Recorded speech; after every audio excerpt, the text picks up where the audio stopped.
পৃথিবীটা অনেক বড়ই অদ্ভুত। তার চেয়ে অদ্ভুত হচ্ছে পৃথিবীর ইতিহাসে হচ্ছে তোমরা নারীরা। তোমরা নারীরা এতটুকুই অদ্ভুত যা পৃথিবীর কোনো মানুষ তোমাদের মতো বহুরূপীকে চিনতে পারো না। তোমরা এখানে ধরো এক রূপ, ওইখানে ধরো এক রূপ, এখানে ধরো এক রূপ।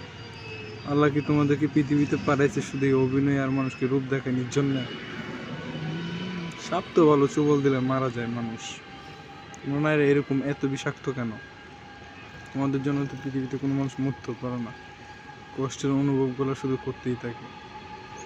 এরকম কেন তোমরা?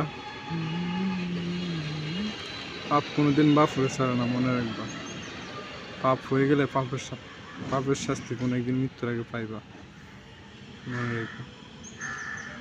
অযথা যদি কারো জীবন নষ্ট করো, ওই পাপ আল্লাহ তোমাকেও দিব, পুরে চাই হয়ে যাইবা কোনো একদিন। চাইলেও কোনদিন বাঁচতে পারবো না, রাস্তা পাইবা না, সুযোগ পাইবা না, ওই মানুষকে কোনদিন খুঁজেও পাইবা না। ওই পাপেই তুমি একদিন ফুরে মরে চাই হয়ে যাইবা, মনে রেখো।